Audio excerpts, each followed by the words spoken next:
What if I told you that the very place where you seek comfort and security, your own home, has become the silent assassin of your financial future? While you sleep peacefully, believing you're building wealth, invisible forces are methodically dismantling everything you've worked for, one seemingly innocent decision at a time. The cruel irony is that these destroyers of prosperity don't announce themselves with dramatic crashes or obvious warnings.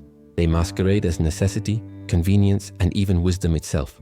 Benjamin Graham once wrote that the investor's chief problem, and even his worst enemy, is likely to be himself. But what he couldn't have foreseen is how this self-sabotage would evolve, how it would infiltrate not just our investment portfolios, but the very sanctity of our domestic lives. Every morning, millions of people wake up in homes that have become elaborate traps, engineered by modern society to extract wealth through channels so subtle, so normalized, that they've become invisible to the untrained eye. These aren't the obvious pitfalls that financial advisors warn you about. These are the 7 deadly sins of domestic economics that even the most disciplined savers fall victim to. The master of value investing taught us to look beyond the surface, to question popular assumptions, and to find truth where others see only convention.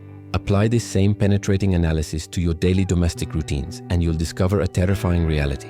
Your home has been weaponized against your financial independence. The very habits you perform without thinking, the purchases you justify as essential, the systems you've installed for convenience, each one represents a carefully designed mechanism for wealth extraction that operates 24 hours a day, 365 days a year.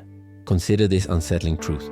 Every successful investor knows that compound interest is the 8th wonder of the world, yet somehow we've allowed compound destruction to take root in our most intimate spaces. While you're calculating potential returns on your investments, these 7 financial parasites are compounding losses right under your nose, turning your castle into a crumbling monument to misguided priorities. The wealthy understand something that escapes the masses. True prosperity isn't just about what you earn or invest. It's about plugging the invisible leaks that drain your resources before they ever have a chance to grow. But here's what separates this revelation from every other financial wake-up call you've encountered. These 7 errors aren't random mistakes. They form an interconnected web of wealth destruction so sophisticated that exposing just one without understanding the others would be like treating symptoms while ignoring the disease. Graham's philosophy of margin of safety becomes meaningless when your own home systematically erodes that margin through mechanisms you never learned to recognize. The question isn't whether you're committing these errors. The question is how much they've already cost you and whether you have the courage to face what you'll discover when the full scope of the damage is finally revealed. What if I told you that the very place where you seek comfort and security, your own home, has become the silent assassin of your financial future? While you sleep peacefully believing you're building wealth, invisible forces are methodically dismantling everything you've worked for, one seemingly innocent decision at a time. The cruel irony is that these destroyers of prosperity don't announce themselves with dramatic crashes or obvious warnings. They masquerade as necessity, convenience, and even wisdom itself. Benjamin Graham once wrote that the investor's chief problem, and even his worst enemy, is likely to be himself. But what he couldn't have foreseen is how this self-sabotage would evolve, how it would infiltrate not just our investment portfolios, but the very sanctity of our domestic lives. Every morning, millions of people wake up in homes that have become elaborate traps, engineered by modern society to extract wealth through channels so subtle, so normalized, that they've become invisible to the untrained eye. These aren't the obvious pitfalls that financial advisors warn you about. These are the 7 deadly sins of domestic economics that even the most disciplined savers fall victim to. The master of value investing taught us to look beyond the surface, to question popular assumptions, and to find truth where others see only convention. Apply this same penetrating analysis to your daily domestic routines, and you'll discover a terrifying reality. Your home has been weaponized against your financial independence. The very habits you perform without thinking, the purchases you justify as essential, the systems you've installed for convenience. Each one represents a carefully designed mechanism for wealth extraction that operates 24 hours a day, 365 days a year. Consider this unsettling truth. Every successful investor knows that compound interest is the 8th wonder of the world, yet somehow we've allowed compound destruction to take root in our most intimate spaces, while you're calculating potential returns on your investments. These 7 financial parasites are compounding losses right under your nose, turning your castle into a crumbling monument to misguided priorities. The wealthy understand something that escapes the masses. True prosperity isn't just about what you earn or invest. It's about plugging the invisible leaks that drain your resources before they ever have a chance to grow. But here's what separates this revelation from every other financial wake-up call you've encountered. These 7 errors aren't random mistakes. They form an interconnected web of wealth destruction so sophisticated that exposing just one without understanding the others would be like treating symptoms while ignoring the disease. Graham's philosophy of margin of safety becomes meaningless when your own home systematically erodes that margin through mechanisms you never learned to recognize. The question isn't whether you're committing these errors. The question is how much they've already cost you, and whether you have the courage to face what you'll discover when the full scope of the damage is finally revealed. First error, the phantom of false economy. You wake each morning surrounded by the evidence of your own financial blindness, yet you call it prudence. That generic brand cereal sitting in your pantry, the bulk toilet paper stacked in your closet, the discount appliances humming their mechanical lies throughout your home. You bought them believing you were being wise, calculating, strategic. But Graham understood something that eludes the amateur mind. There exists a profound difference between price and value, and nowhere is this distinction more treacherously obscured than in the everyday purchases that fill our domestic spaces. The first error isn't just buying cheap, it's mistaking cost-cutting for intelligence while remaining blind to the true expense that unfolds over time. Listen carefully to the sound of that bargain refrigerator struggling to maintain temperature, consuming electricity like a desperate animal feeding. Feel the texture of those discount sheets that seemed so economical 6 months ago, now rough against your skin after a dozen washings. Notice how that inexpensive vacuum cleaner wheezes and protests with each use, leaving behind the very dust it was designed to eliminate. These aren't random failures. They're the inevitable consequences of a mindset that confuses temporary savings with permanent value. Graham would have recognized this immediately. You're not saving money, you're financing a slow-motion disaster that compounds its costs with mathematical precision. The psychology behind this error runs deeper than mere frugality. It emerges from a fundamental misunderstanding of how wealth truly operates. You see money leaving your account and mistake that for loss, while remaining blind to the invisible hemorrhaging that follows every false economy. That discount paint peeling from your walls isn't just an aesthetic problem. It's a visual representation of your wealth evaporating in real time. The cheap faucet that drips through the night isn't just wasting water. It's teaching you to accept deterioration as normal, to embrace gradual failure as the price of prudence. How many times have you replaced something because the first version was too inexpensive to last, then replaced it again and again, never calculating the cumulative cost of your supposed savings? But here's where the error becomes truly insidious. It creates a psychological feedback loop that reinforces itself with every purchase. Each time that bargain item fails or disappoints, you don't question the strategy. You blame the specific product, the manufacturer, bad luck. You never step back far enough to see the pattern, to recognize that you've become addicted to the brief dopamine hit of apparent savings while remaining completely unconscious of the long-term wealth destruction you're orchestrating. The wealthy understand what Graham knew intuitively. Sometimes the most expensive thing you can do is save money, and the cheapest thing you can do is buy quality once instead of garbage repeatedly. The transformation begins when you realize that every surface in your home tells a story about your relationship with value. And most of those stories are horror tales of financial self-sabotage disguised as wisdom. That scratched cutting board, that stained carpet, that flickering light fixture. They're not just objects that need replacement. They're mirrors reflecting back your unconscious beliefs about what you deserve, what quality costs, and whether you're worth the investment of buying right the first time. Graham's principle of intrinsic value applies as much to your dish soap as to your stock portfolio. And until you learn to see the difference between price and value in the smallest transactions, you'll never master it in the larger ones. Second error, the subscription seduction. In the quiet moments between sleep and waking, when your defenses are down and your mind drifts, do you ever count them?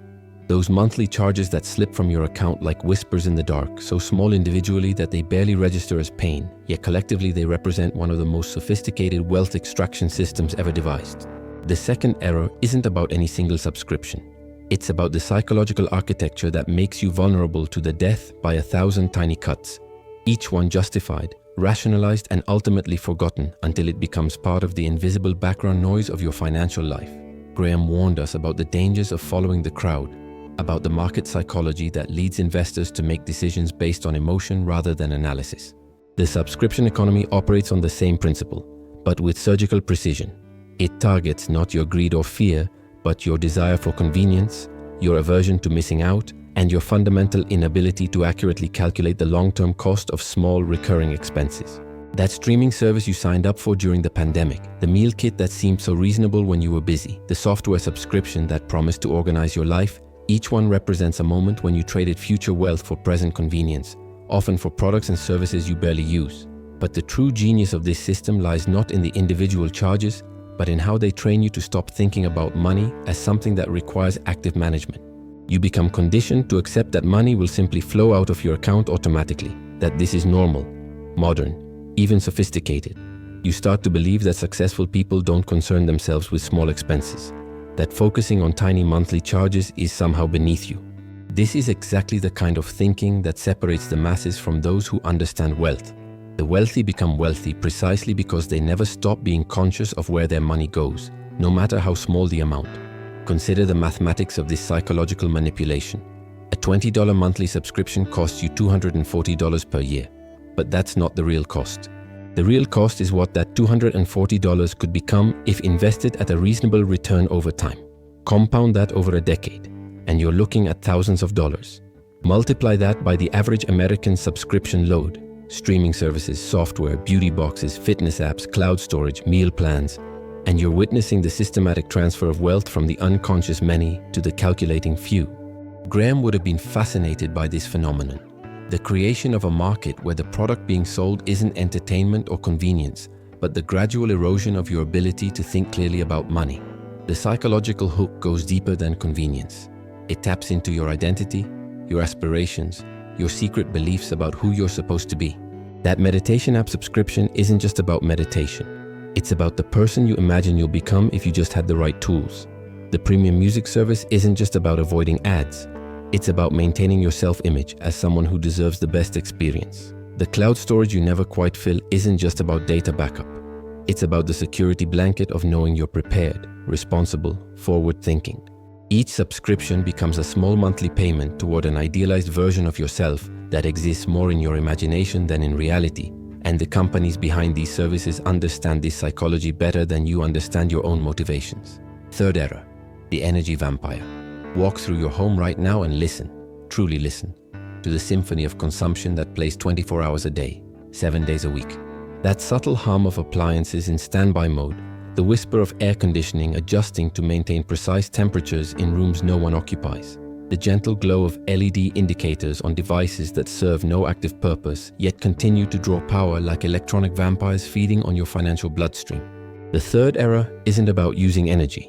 It's about remaining unconscious of the staggering inefficiency with which you use it, and how this unconsciousness represents a fundamental failure to apply Graham's principles of margin of safety to the most basic aspects of daily life. Energy costs reveal character in ways that few other expenses can match, because they reflect not just your financial discipline, but your relationship with awareness itself. Every degree you set your thermostat above or below optimal efficiency, every light left burning in an empty room, every appliance running unnecessarily represents a moment when you chose comfort over consciousness, convenience over calculation. But the deeper error isn't the wasted kilowatts. It's the wasted opportunity to develop the kind of systematic thinking that separates those who build wealth from those who wonder where it went. The wealthy don't become wealthy by accident. They become wealthy by developing habits of awareness that compound over time, and energy consumption is one of the most reliable indicators of whether someone possesses this awareness. But here's what makes this error particularly insidious. Modern convenience culture has trained you to believe that thinking about energy usage is somehow petty, obsessive, or beneath you. You've been conditioned to see energy efficiency as the domain of penny-pinching extremists, rather than as a fundamental practice of resource optimization. This conditioning serves the interests of utility companies and appliance manufacturers, but it devastates your long-term wealth-building capacity. Graham understood that successful investing requires developing sensitivity to patterns that others ignore, and your relationship with energy consumption reveals whether you possess this sensitivity or have surrendered it to the mythology of effortless modern living. The mathematics of energy waste compound in ways that would shock you if you ever bothered to calculate them honestly. That extra 10 degrees of heating in winter, multiplied by months, multiplied by years, represents thousands of dollars that could have been invested, compounded, and transformed into genuine security. That pool pump running 12 hours a day when 6 would suffice, that home theater system in perpetual standby mode, that second refrigerator in the garage that's half empty most of the year, each represents a stream of wealth flowing out of your life so gradually that you never feel the loss. Acutely enough to change your behavior. But compound these losses over decades, and you're looking at enough money to fundamentally alter your financial trajectory. The transformation begins when you realize that energy efficiency isn't about sacrifice. It's about developing the kind of systematic awareness that successful investors use to identify opportunities that others miss. Every time you adjust a thermostat based on actual need rather than impulse, every time you choose to use natural light instead of electric, every time you unplug devices that aren't actively serving you, you're exercising the same mental muscles that Graham used to identify undervalued securities. You're training yourself to see inefficiency where others see normalcy, to find value where others accept waste, to think systematically about resources in ways that compound over time into genuine wealth-building capacity. Fourth error, the maintenance mirage. There exists a moment in every homeowner's journey when they stand before a small problem, a dripping faucet, a loose tile, a minor electrical issue, and make a choice that will ripple through their financial future in ways they cannot yet imagine. The fourth error isn't about the problem itself. It's about the psychological paralysis that transforms minor maintenance into major catastrophe, the false economy that mistakes procrastination for patience, and the fundamental misunderstanding of how small problems compound into large expenses with mathematical inevitability. Graham taught us that in investing, time can be either your greatest ally or your most merciless enemy, depending on whether you're working with compound growth or compound destruction. Deferred maintenance represents compound destruction in its purest form. Every day you delay addressing a small problem, that problem grows more complex, more expensive, and more capable of creating additional problems. That small water stain on your ceiling isn't just cosmetic damage. It's a countdown timer towards structural issues, mold problems, and electrical hazards that could cost thousands to remediate. Yet somehow you've convinced yourself that ignoring it represents financial prudence, that dealing with it later will somehow be less expensive than addressing it now. The psychology behind maintenance procrastination reveals profound truths about how most people relate to money and time. You can see the immediate cost of fixing something, but you cannot see the future cost of not fixing it. So your mind naturally gravitates toward the path that feels less expensive in the moment. This is the same psychological error that leads investors to sell low and buy high, the inability to think beyond immediate experience toward long-term consequences. But in your home, this error compounds daily, creating an environment where small problems metastasize into major expenses while you remain unconscious of the process until it reaches crisis proportions. Consider the true mathematics of maintenance avoidance. That loose railing you've been meaning to fix for months isn't just a safety hazard. It's teaching the screws around it to loosen, creating stress on the surrounding structure, and gradually transforming a $20 repair into a $200 project. That clogged gutter you keep postponing isn't just about water flow. It's about foundation damage, basement flooding, and landscape erosion that could cost thousands to remedy. Each act of avoidance isn't saving you money. It's investing in future expenses that will compound with interest until they demand your attention at the worst possible moment.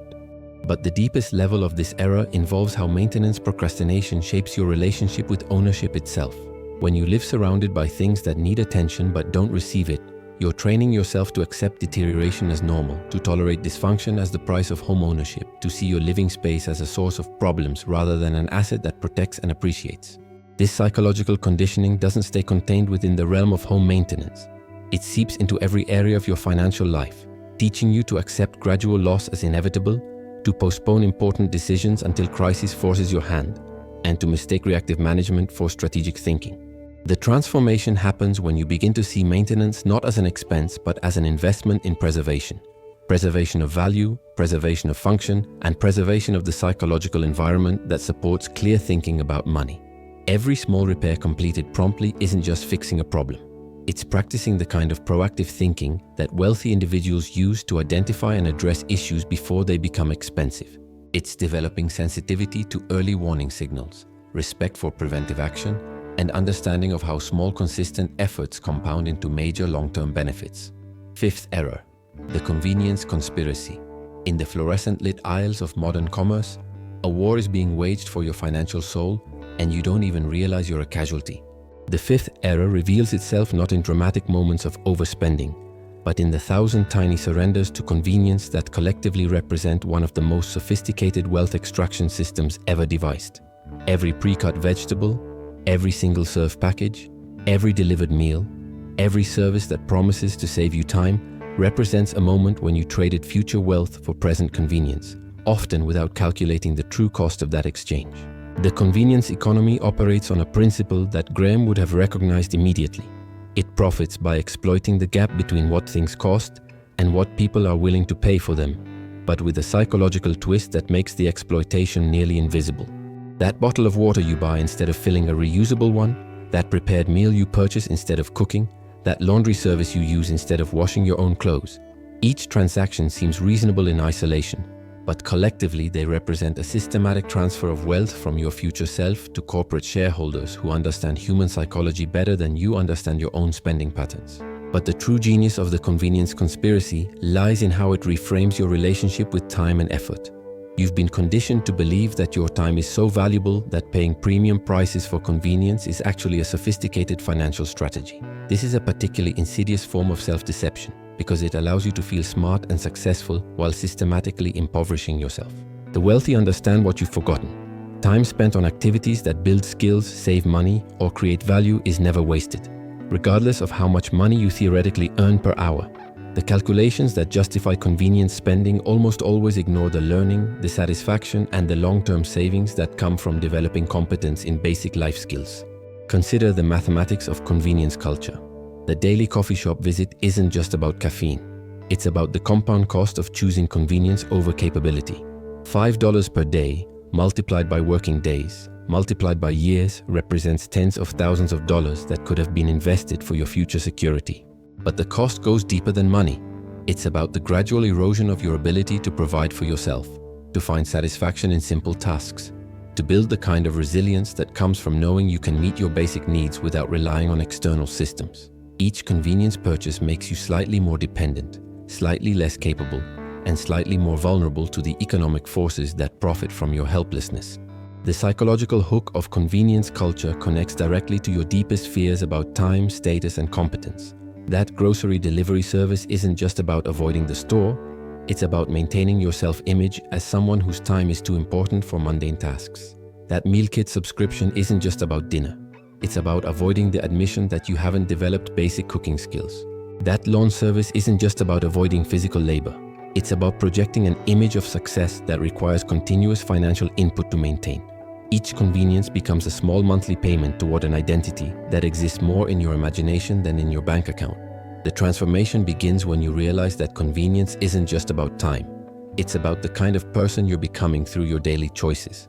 Every time you choose to develop a skill instead of buying a service, every time you accept temporary inconvenience for long-term savings, every time you resist the siren call of effortless solutions, you're building the psychological muscles that successful investors use to delay gratification and think long-term. You're developing respect for the process, appreciation for earned satisfaction, and understanding of how small, consistent efforts compound into major capabilities over time. The sixth era, the upgrade addiction. In the cathedral of consumption that your home has become, there stands a particular altar where you worship without realizing it. The altar of perpetual improvement, where yesterday's luxury becomes today's necessity and tomorrow's embarrassment. The sixth era isn't about buying things you need. It's about the psychological compulsion to replace things that still function with newer versions that promise to fill the void that no material object can ever truly satisfy. This is where Graham's teachings about market psychology reach their most intimate expression. The same emotional forces that drive investors to chase hot stocks and abandon sound strategies are operating in your living room, your kitchen, your bedroom, disguised as progress but revealing themselves as the sophisticated manipulation of your deepest insecurities. Every perfectly functional smartphone replaced because a newer model promised slightly better features. Every television upgraded not because the old one failed, but because the new one was bigger, brighter, smarter. Every appliance swapped out not due to malfunction, but because you convinced yourself that efficiency improvements would somehow justify the expense. Each upgrade represents a moment when you confused want with need, when you allowed marketing psychology to override Graham's fundamental principle. Buy when there's genuine value, not when there's emotional pressure. The upgrade cycle isn't about improving your life, it's about keeping you perpetually dissatisfied with what you have, perpetually convinced that happiness lies just one purchase away. But the true sophistication of upgrade culture lies in how it weaponizes your relationship with time itself. You're conditioned to believe that newer is automatically better, that technology evolves so rapidly that holding on to anything for more than a few years represents some kind of failure to keep up with progress.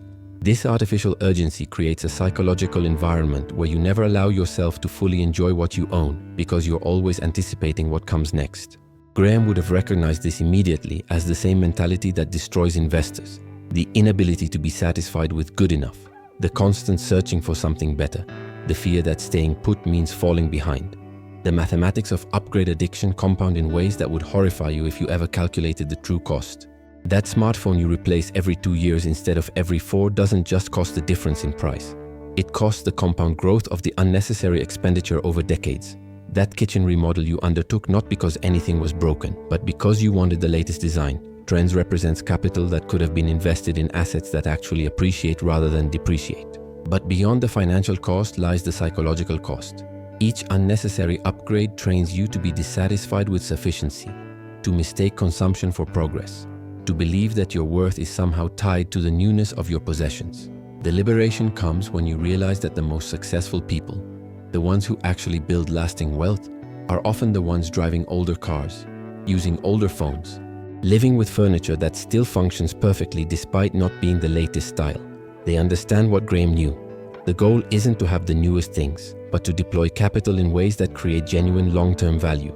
Every time you choose to keep something that still serves its purpose, you're practicing the discipline that separates wealth builders from wealth consumers, developing the psychological strength to resist artificial urgency and focus on what actually matters. The seventh era, the debt disguise.